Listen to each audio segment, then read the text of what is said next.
Right, I think it's about time I actually did a overview of some of the units in WARNO. Well, actually not some, we'll do all of them. And the divisions, battle groups. Well, divisions that have come out, and then maybe in the future, some of my battle groups and what I've set up. Because actually, I haven't actually gone through all the units in the game, because I was very skeptical when this game first came out, to whether or not I'd like it or not. But now it's getting further down the line where more units are being released. I'm actually thoroughly enjoying the game a lot more. And it feels a lot like Wargame Red Dragon, which is really good. I know a lot of people have already done reviews and stuff like that online, on YouTube. But I thought I'd catch up, do my own sort of views, and I've looked at some units. But also helps me out in the future making videos, because then I can actually know exactly what units there are in the game as well. So, not going to mess about. I'm going to jump straight into this. So, as probably from the thumbnail and the title, we're going to jump into the 7th of 9, I think, as Guard Tank Division. That's the first division we're going to look at today, of the Soviet Union and the Warsaw Pact. Okay, so let's have a look. We'll jump straight to logistics. What actually do we have? So we've got an RKHM, just your standard command unit vehicle, which is pretty cool. There's nothing really nothing crazy about that, other than obviously 100 points allows you to have just a standard command vehicle. We've also got BRDM2U, which is pretty much the same, but out of these two, you're pretty much going to probably want to go for the fast one, really, the BRDM. But only 79th and the Vediver can actually acquire that. The BMP-1K3, that is a nice commando actually. It's got some good armour for the front. It's not too bad actually. The weapon systems has got not too bad as well actually. I think in Wargame, in the previous game, you didn't really use command vehicles a lot. They just hid in the background. But in this game, you could use them. I quite utilise them quite a bit in the battlefield. You might have seen some of the ranked games using tanks, which we'll probably have a look in a minute as well. But they are actually pretty useful to use actually to defend as well, not just hidden in a tree line somewhere.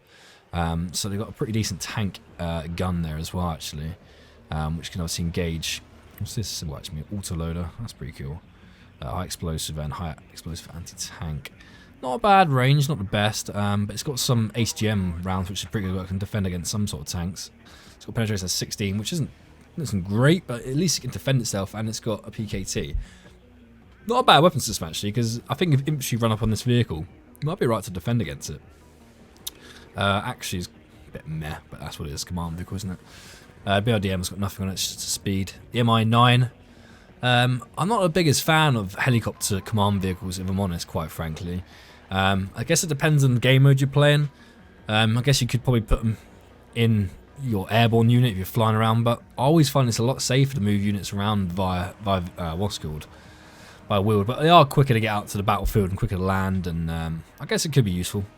If for some people, it depends on your playing style and your tactic, and obviously you can get out there pretty quick. Speed 225 kilometers per hour. It's pretty useful. Next we got the MTLB Snab. So these are just your logistic vehicles. Actually, you always got to have logistic vehicles in your deck, no matter what. I normally use the Euro 4320 just because of the logistic size, because it supplies 1,000 there, whereas this one's only about 500. But the price is a difference of 15 like command points.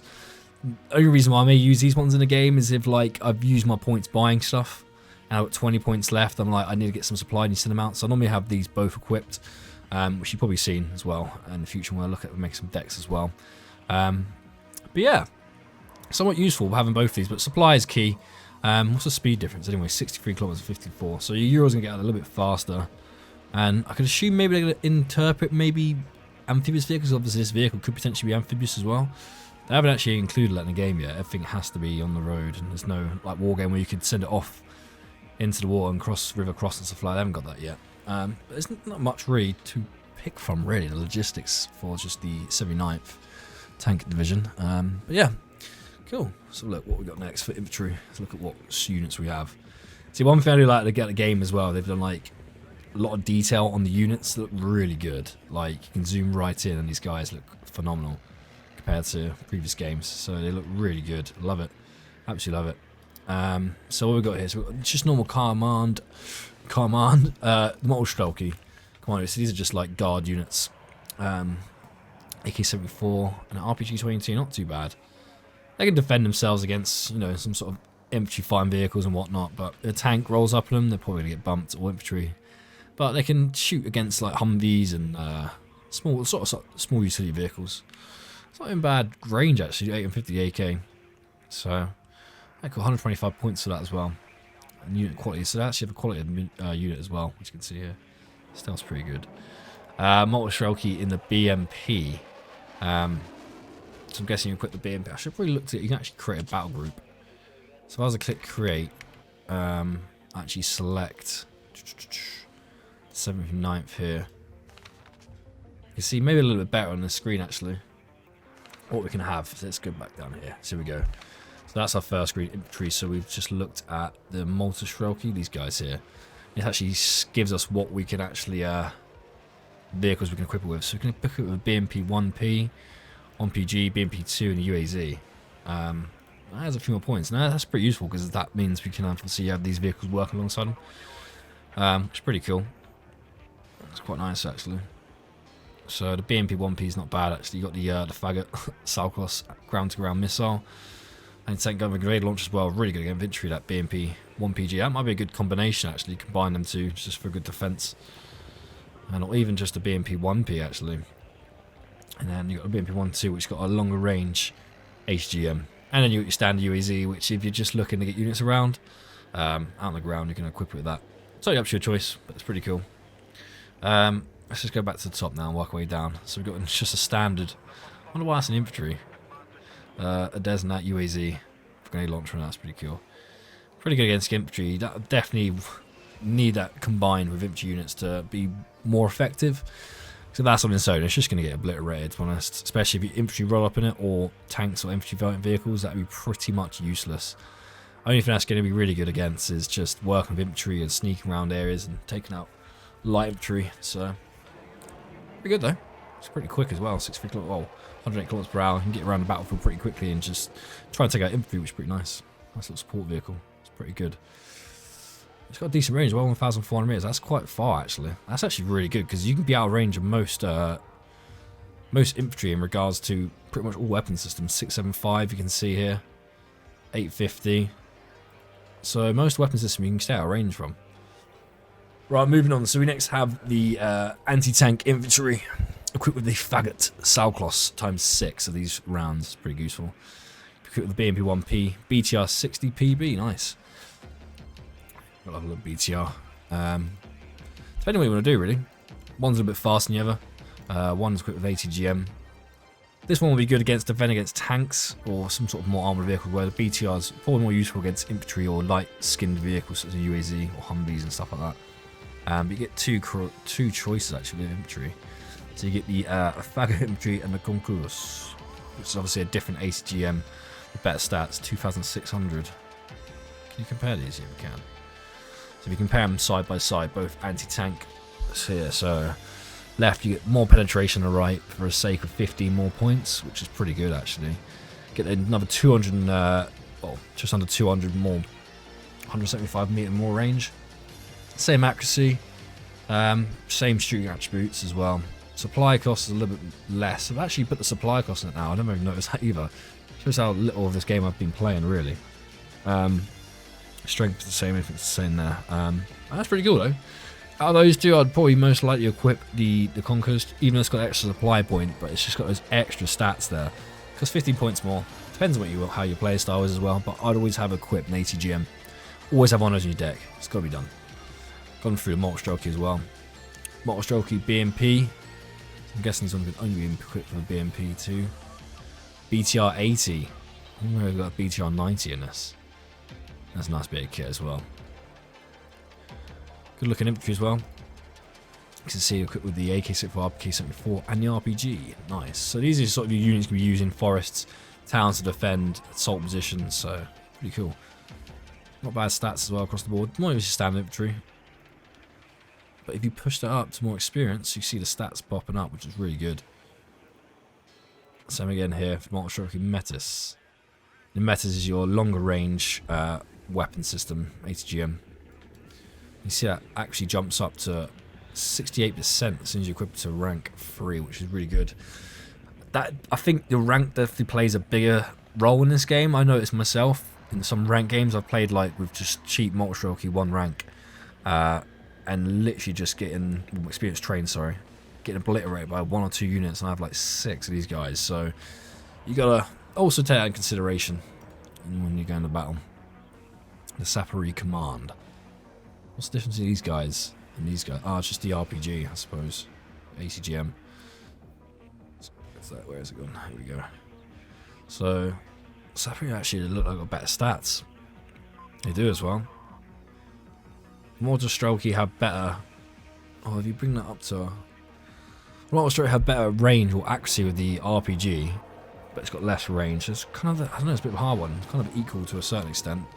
If you bring that up, that pushes the Sappery Command way beyond Mortar Strokey. Well, not way beyond actually.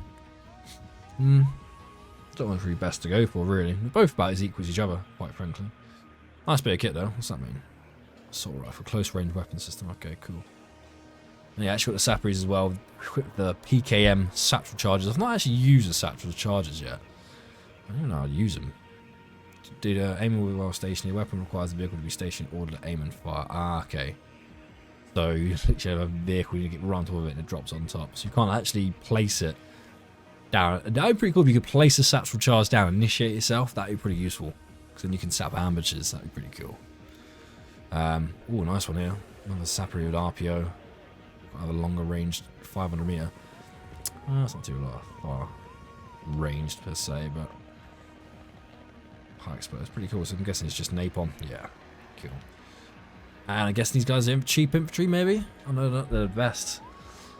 I don't know how to pronounce that. Polomechki infantry. Let's put them in the highest stats. Yeah, these guys are ruthless. Look at that, 75% accuracy with an RPG 22. You equip with BTR 60, BMP 2, and a BMP 1P. Equipped with a PKM as well. These are going to be the boys you want to be using for your attacks on positions. Might have to use these guys at some point. Pretty damn cool. I like that. But there's quite a good little array of selection really between units. In the infantry section, let's look at support units in the artillery. This is one thing they've added now in this game is mortars as well, which is pretty cool. Yeah, just got to take them down, unload them. It's pretty badass. So what we got here? We got the 2S12 120mm mortar, up to 6,700 meters, which is pretty cool. Not a bad distance. What's their fire rate?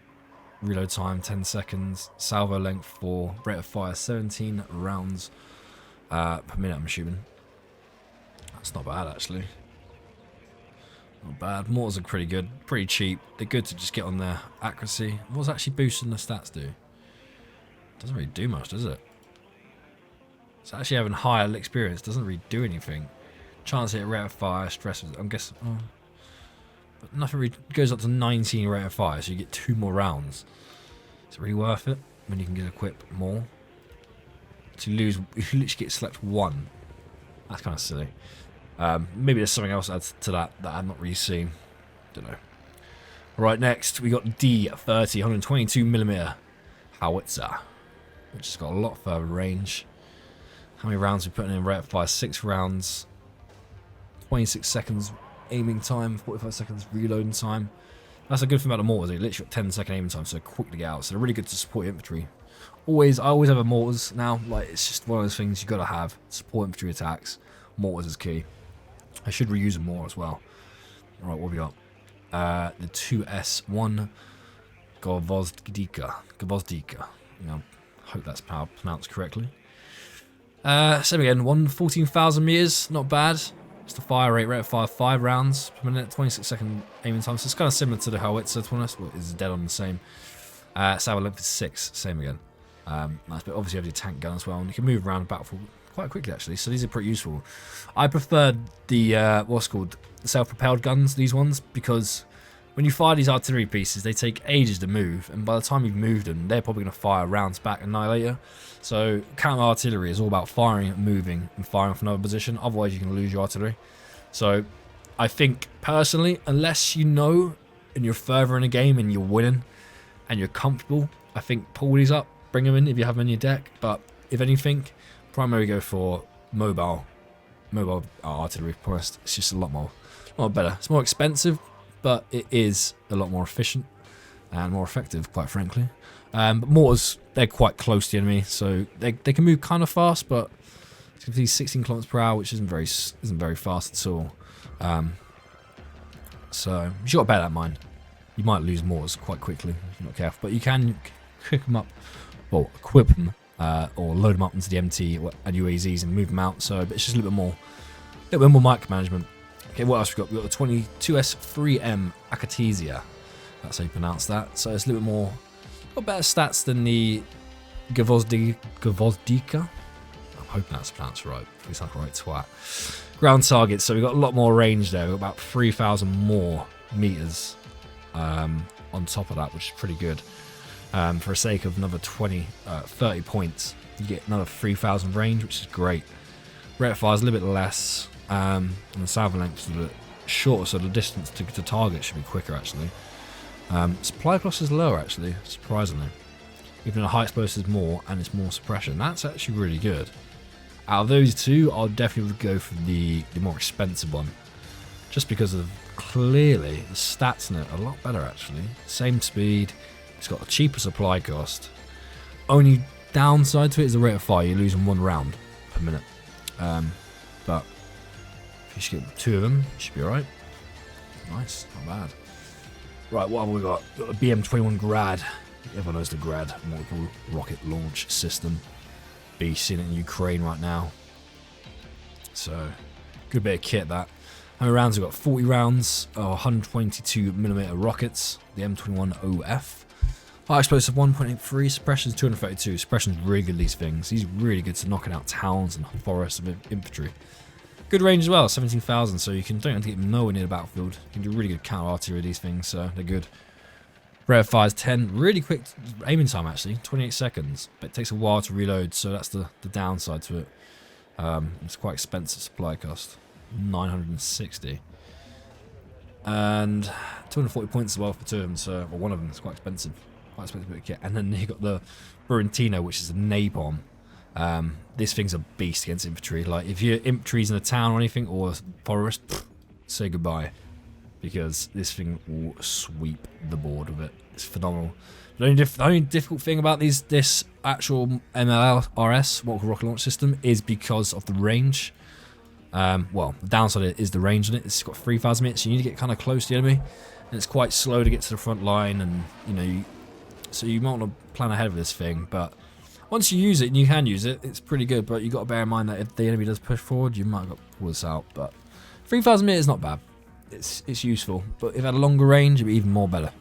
You can just literally annihilate from the rear, but this is probably one of the best. Look at the suppression, 418 suppression, one of the best suppression vehicles in the game, because it just flattens out an area of napalm. It's great. And it's got a bit of armor as well. Nice.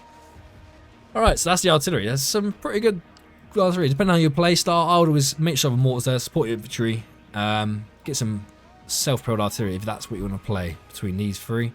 More expensive one, and then out of these 2, totally up to you. Depending on what I do, but this one's mainly for infantry, and this one can hit anything, really.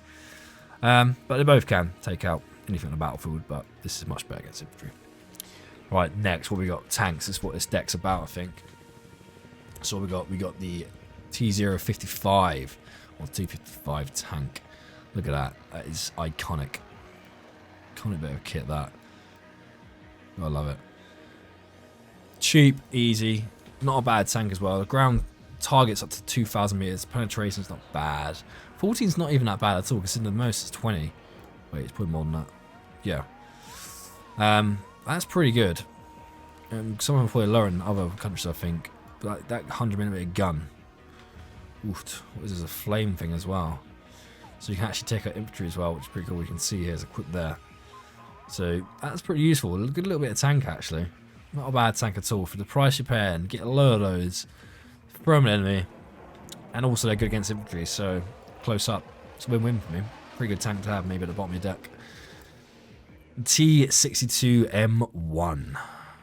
As you can see, it's got a little bit better tank turret here. 150mm, 40 rounds. Similar front armor, only by 3 points up. Got heavy machine gun, so it's not better against infantry, so you're probably looking at defending tree lines and assisting infantry of this vehicle. I wouldn't use this as another all-on tank versus tank vehicle, because it's going to lose, but it can be used to be flown at enemy at your front position, sort of an attack. Use this to spearhead the front of the column, to be a sort of bullet sponge, I suppose, to a certain extent, because it's a little bit cheaper. But you want to use maybe the T-55s for that. But you can be a lot more tactical in this game with tanks as well. You can use smoke screens and stuff like that, so it's pretty good. Supply cost is quite heavy as well, actually. Actually, it's not that bad. If you bring the stats up, actually, it's not bad at all. Right, what we got next? The BRDM. So this is ATGM anti-tank. BRDM 2 Concourse. So we got penetration up to 2,625 meters. Not a bad range. Obviously, I'd much prefer it to be 2,800, which some of these vehicles do have, we shall see shortly. It's not a bad range, it's just about standard across the board. It's not the greatest. Quick vehicle to get around, but it's good just to pop shot on vehicles here and there. But most commonly, I probably wouldn't select it unless it had money for it. But it's always good having an ATGM vehicle on the battlefield as well, with a combination with infantry, because then you can move it around. Kind of protect avenues of approach that vehicles may use. Okay, what we're going to go next? We'll go for the T80B. Work out the price. So T80B, this is a good tank. I've used this quite a lot actually. Because of the price, I use this and the T80BV. These two are good tanks. They're good all-rounders actually. Good front armor, side, rear, and top. Not bad. Your tank gun's 18 penetration. It's just your bog standard good tank that can be used in most scenarios. Really, that's not going to turn a tide of battle per se, but it will be able to defend against other enemy tanks and whatnot. But you're probably going to need them as a pair or assisted with infantry or ATGM vehicles or something like that. But they're really good for your standard tank in the game. As you can see, you've got good standard range as well. Static accuracy is good. Motion accuracy is not bad as well. Rate of fire is good. Aiming time is just not a bad tank at all. And as you can see, unit quality B. It's a good tank. And you've got the option to also use ground-to-ground missiles. This is one thing I like about the Russian tanks. Most of them at this level of price, they have HGM, which is also really good. It allows you to have that extra option of having a tank in there and to be able to HGM as well. Not many, I don't think many, what's called, NATO tanks have that at all. I'll have a look when we go through all the decks, each one of these overviews, but I'm pretty certain most of the Soviet ones are the only ones that have this capability with their tanks, which is pretty cool. So they don't need to have HM or recon or infantry to do that long range engagement. They can do it themselves, which makes sense because you want tanks up against tanks. And a heavy machine gun there, which not even bad range as well. It's really good against infantry, so it's an all good rounder. And then you've got next level, so we go a little bit further up with stats. Not much really changes other than the armor. So you pay an extra 25 points for an extra 3 points of armor, which in the grand scheme of things is pretty good. You get an upgrade, so in regards to penetration, it's going to be a little bit more harder for enemy tanks to penetrate you using a T80BV 1ZD39. And the quality of this is excellent. So between these two, I normally have this, but I like to do these first sometimes to get these on the battlefield. But I have a little mix between them. But this is, as you can see, is an excellent bit of kit. A lot better range. Well, same stats. Optics is mediocre. Stats changed on the bottom. Let's have a look. Let's compare them. Put them side by side. Here we go. Directly side by side. See what the 25 point gets you. So you get well obvious front and side armors changed there. Or front side armor up by 1 point on the side, 3 on the front. The gun looks exactly the same. There's no difference in the gun whatsoever. I don't think there's any difference with any of the weapon systems at all. Actually, I'm looking at it. I'm literally just seeing the armor. So 25 points, worth getting. Right, next. TABK. This is one of the things I like about the game as well, which I've been using quite a lot, quite frankly. It's one of my tactics in the game, is using tanks, command vehicles specifically, to assist in defensive lines, because the tank's not bad. They're given the command vehicle status, which you didn't have. Well, you did have in Wargame Dragon, but not to this extent. There's more options, I think, in this one, I think. I'm not too sure. It's not bad. It's not a bad tank. It's pretty much the same as a T80B, quite frankly. If you look here side by side, stats are pretty much exactly the same. And what the T80BK gives you is the command status to allow you to secure positions. The optics ain't as good as the T80B, mediocre compared to normal. But I think everything else is kind of across the board standard-ish. Saying that, I'm looking at the accuracy heavy machine gun. They have actually, so the command vehicle doesn't actually have an ACGM, and the accuracy is better on the gun on the command vehicle compared to T80B, but it's got better against infantry. So not a bad tank. It's not the worst I've seen. It does the job, but you're really going to want to use a T80B, BK, this command vehicle up against infantry more than anything. Maybe to support a line of tanks if need be. Next, T80BVK. So it's pretty much an upgrade from the T80BK, other than it's got a V in it. And it's pretty much just the T80BV. They're pretty much side by side, quite frankly.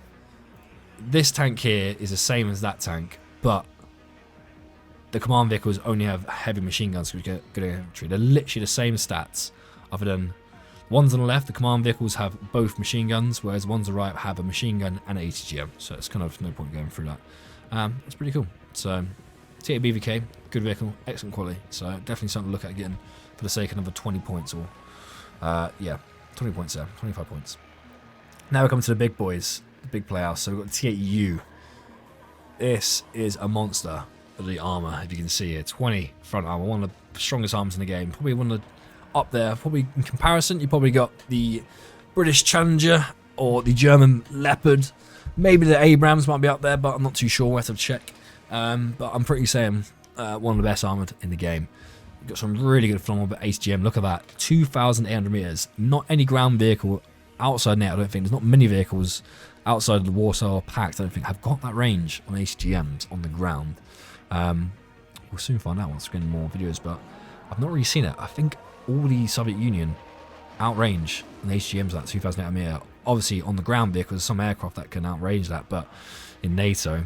But phenomenal. Penetration 21, so that is a ridiculous bit of kit. I might have to make sure I quit this T80U. Naughty. Pretty much you want to look after this tank. Side and rear arm is not the best, still is sort of standard, but the front arm is really good for defensive position. So this bit of kit would be really great defending. Actually 60% for the main gun. Penetration 20. Static is 50%, sorry, on the HGM. So nice bit of kit, really good. Expensive supply cost though. And then let's go to the final T80UD, which is even better than the T80U. As you can see, side by side. So there you go. So the most powerful tank with the best armor on the front is the T80UD, which makes sense with the price it's asking for as well. And it's got the HGM as well. So nice bit of kit. It's pretty much a similar stats. It's got a better gun than the T80U there. So I'd probably use this later on in the game.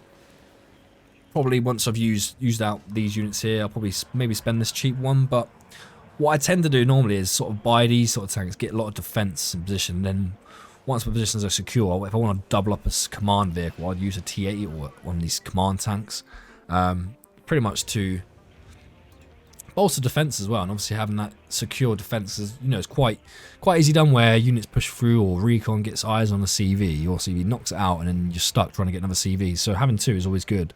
I think the second CV you should always buy should maybe be a tank or something more stronger that can hold. Or you can start off with a tank, depending on what you do. But if you lose it, it's a lot of points to lose. So maybe this is further on in the game you want to get out.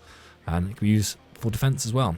You could like micromanage it. This is what I like to do, is get it out in the field, get it in a nice defense position where I know where there's an avenue attack where the enemy's going to use, and then micromanage this tank, bring it forward when they're attacking, bring more tanks up, engage the targets, pop smoke, pull back, resupply if need be if they've been engaged, and then go from there. But that is a really nice bit of kit.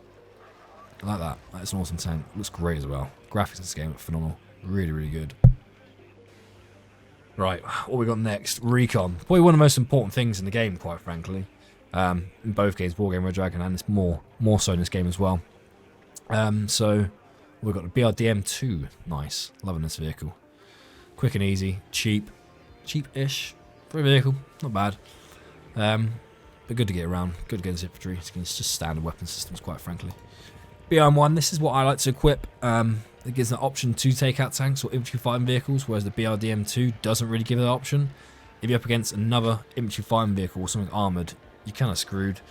Whereas this gives the option to take out infantry a little bit. Not the most effective, but they can engage with both the tank gun and medium machine gun, so these are a bit more effective, but a little bit more expensive. But it's not bad range, not bad penetration, but it's just slow to shoot, rate of fire. Sometimes it can be quite crap. Like, I've noticed this thing's shooting at some vehicles for a while until it takes it out, and the accuracy is not very good. You see 35%. That's the main problem with this gun. It's the accuracy in this thing is terrible. So it might be ideal to try and get a more higher rank one, but then obviously you do that, you're losing when you get two options of them, and they're quite easy easily taken out because the armor's crap. But be careful, these things. Things can be really useful in teams, but on their own, they can be very, very risky and quite easy to lose, depending on what they go up against. We've got MI2, which is a standard bog recon helicopter like that. It's just an odd looking helicopter, isn't it? So odd looking, but it's pretty cool. Speed 198 kilometers per hour. It's quite quick actually. 225 for the MI8 MTA, which I like to use. A bit more expensive, but it's got a lot more better optics. Can move around the field a lot quicker, and is useful to have in the field. Now, I like to have 2 infantry recon units to have more selection, because you can never have so much infantry. To be honest, you just recon. Sorry, you need it on the battlefield all over the place. I like to, especially in this game now, you can send them out ahead of the units as well to your battle group. So from the get-go, that's pretty useful. Called the UAZ 3151 KPV, which is good. Helps the use against infantry. And not bad weapon system as well. Razvedka recon unit, get an RPK, an AK-64, and an RPG too. Not bad. Not badly kitted out, to be honest. Not bad stats as well. Actually, is a bit poor on weapon systems, but the anti-tank rocket, not bad. 6% accuracy. It's not bad at all. Pretty good. You can bump that straight up 75% if you get higher rank, so that's not bad actually at taking out vehicles. Penetration's 15, so tanks, you're going to need 2 shots on that, so but still, nice. What we got here? We've got a Spetsnaz GRU, can fly in via helicopter, which is pretty cool. You can also take one of the M80 rockets, nice, so you can get a selection there, that's pretty good. I'll be pretty good at using these guys to rush in straight from the get-go, take over towns. Pretty good submachine guns are pretty badass apparently in this game. I've seen it in the last ranked game I played actually. Played against a guy who played in Britain. I was playing as the 39th Guard Division. And then I went to the town, my good little BMP threes and whatnot, straight from the get-go. He landed with SAS and whatnot, and the submachine guns obliterated all my units. And then, yeah, submachine guns games are badass. Not bad. Rocket launcher as well, 21% penetration, so you're looking at being able to take out tanks with 1 shot. Potentially that if they hit 1 or 2 shots, depending. 7% actually, these guys are really good. But it reflects potentially the prices, so we went to the lowest. 105, that's not even that bad actually, but I went for the more expensive.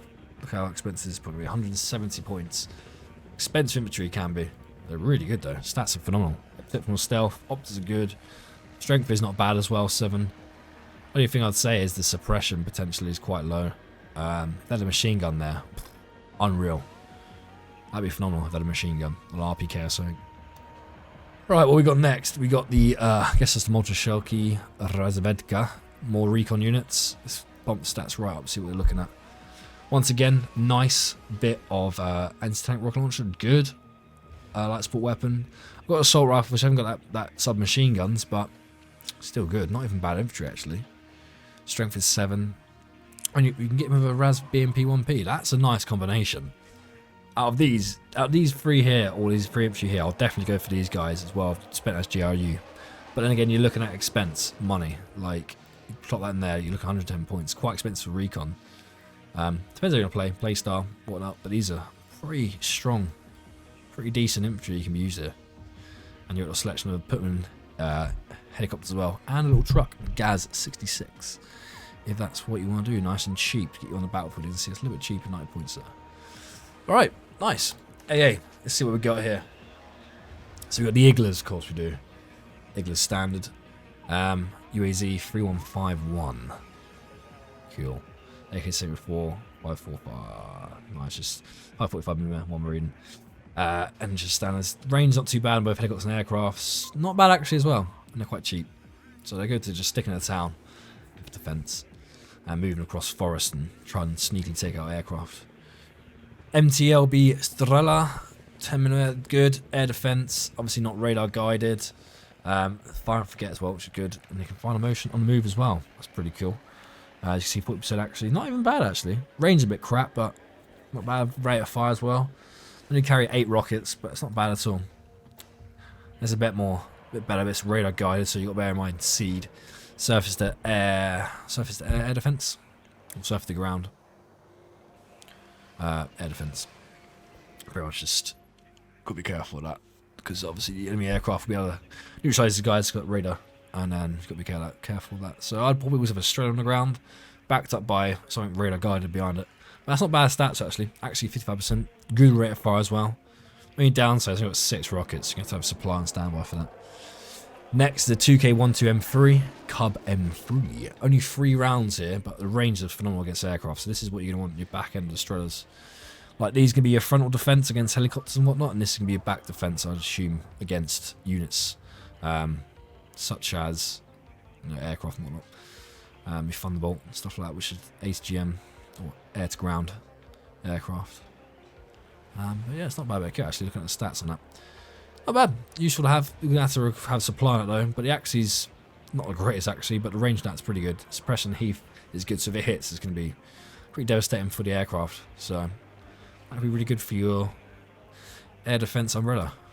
Next is the 2K22 Tunguska. Love this thing. I think it's a good bit of kit. Really great against helicopters. Like this is a nightmare for helicopters. This thing. And you got really good against helicopters. You can see there they got the 3,000 meter range as well. The surface air missile, but manual guidance as well. But your anti-air gun is radar. Might be pretty useful to buy this thing, get it out on the ground, turn your radar, turn your anti-air gun off, and just allow it to have surface air missile. Actually 50%, it's pretty good. And then once you've seen a C go for the air and return, or you know there's no aircraft, see the aircraft, stick that back on, anti-air gun, boom, you're laughing.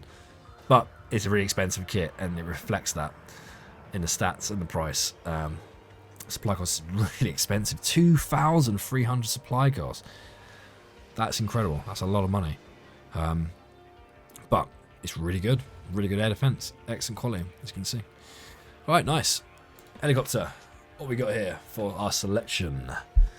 Just some standards: 8 MIM, 8 MTs, Rocket 1, Rocket 3. Let's just pin these two together and have a look at them combined side by side. What have we got? What is the difference here? I'm not seeing much difference. Maybe because Rocket 1. There we go. Now we're seeing a difference. Pretty much the cheap one. The more expensive one actually just has another extra rocket pod. So you're looking at another 30 rounds of rockets. Other than that, everything's the same. Pretty much. Rate of fire's a little bit different, but over an extra 20 points for an extra rocket pod. I know what I'd go for. Let's have a look at accuracy. Air to ground rockets. What's the accuracy on these? 20%. About the same. Right, next we've got the Mi-24V anti-air helicopter. Nice. Got users Iglas, and they got rockets as well, and a Gatling gun. These things are absolute beast. Fast, quick. They're kind of not the most agile aircraft. Supply cost is actually really cheap as well. That's really good. Stealth is bad. And just good for support and like sweeping attacks against tanks and whatnot. But it's good you got that AA option as helicopters to assist your aerial attacks if need be. Mi-24V anti-tank with the Cocoon Sal cost tons 8, 19 penetration, 2,800 meter. That's good. It's not the best considering some AA can shoot further that range, which is a bit frustrating. But not a lot can, so you got a good range there. Rockets once again. The Mi-24P. What's that in comparison to the Mi-24B? There's not much difference, is there really? One's anti-tank, one's in support. One's got an autocannon, one's got a Gatling gun. Okay. One's got better penetration, high explosive. So the Mi-24P looks like it's better against... Oh, it's better against tanks. It says that in support infantry. Support anti-tank. Depends what you want to do. They're both very similar. Out of those two, I'll probably go for the Mi-24P. Just because that autocannon that may actually allow me to take out tanks. And they're both the same price. But the AT does actually have better stats on the anti-tank weapon systems. Cool. Lastly, let's have a look at the last page we got here. Jeez, this video is long. It's like 40 minutes of me talking about kit. How boring is this video? Right, next we have the MiG-23ML Alpha air defense. Or air-to-air, sorry, not air defense. So that's pretty cool. Gatling gun, air-to-air self-defense. This is your bog standard air-to-air. Superior fire, really, it's pretty cool. MiG-23, not bad range, ground target, so you can obviously engage targets on the ground, hit helicopters and whatnot. It's not the best. Agility is exceptional, so it can get around the battlefield quite quickly actually, and indicates against up in dogfights. You can get around pretty good. Not bad. Really slow supply cost as well. Don't know why it's got a supply cost there. It goes off the map anyway. ECM's 10%, which I don't think that's great. We'll see as it improves. It's 20% next one. But it's not bad. Not bad aircraft. I would personally go for something a bit more expensive. It's the MiG-23 or the MiG-31, which we're going to get onto in a second. But that's a air superior fire or interceptor, shall we say.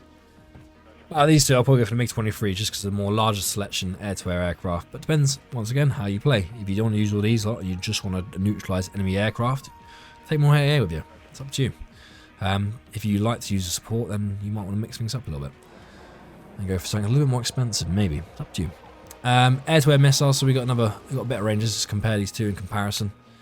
So, target aircraft at 7,000 meters. So that is like an interceptor missile. You got the close-in range air missiles on the right-hand side there as well. So that's your two types of missiles. Your sort of close-range ones, and then you got your long-range air-to-air missiles.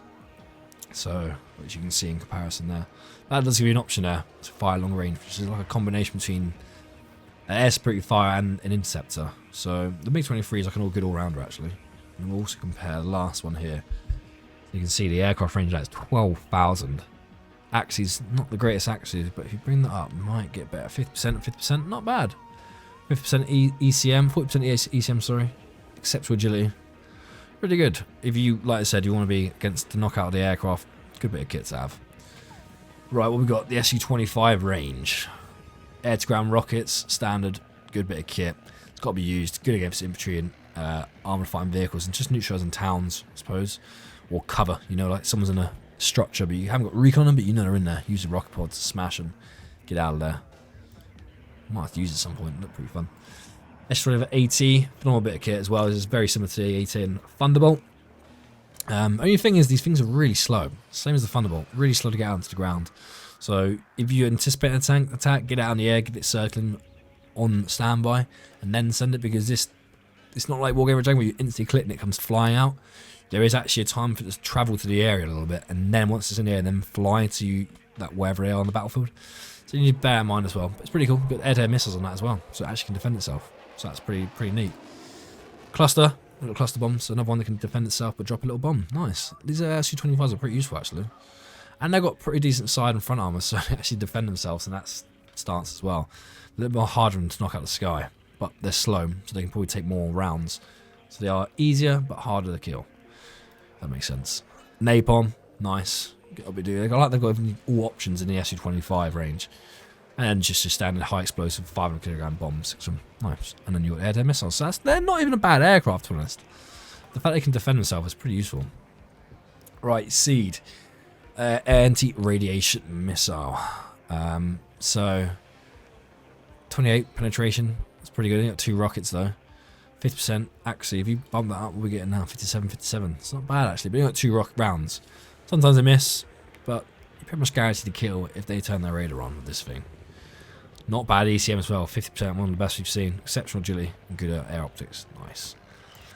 Lastly, we've got the Su-24M cluster, high explosive and napalm.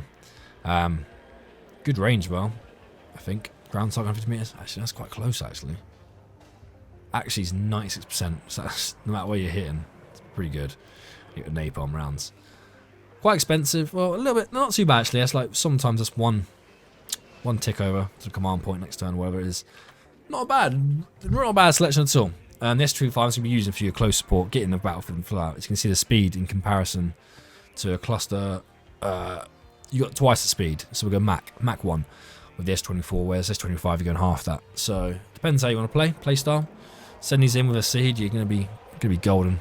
But if you want to get close support, use S-25s. But I like to use these a lot more on bombers, like to get in there quick, get out, and then use an AT to support the tanks on their counter-attack the enemy.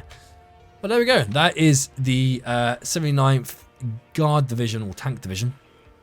We'll check the battle group and have a look quick. Where are we at? There we go. Click here. Nice. There's some really good unique units in this. You know, good selection of what we can pick from. I love it. It's really good. Definitely worth a try. Or make a battle group at some point and play it. But I like it. I like it in the unit. It's just so unique. There's lots of capability of these decks and stuff like that now, which is phenomenal. The next few decks we're going to go through, we'll probably go Vidavere 3.9, but it's going to be some units we'll probably going to be some units in these two divisions that could be in here as well. So we'll probably try and skim over those in the next episodes. But I'm going to jump straight into 3.9 and the Vidavere in these next episodes. But yeah, it's pretty interesting. Some pretty good units. So hopefully I'll see you in the next one. We'll make some battle groups in the future.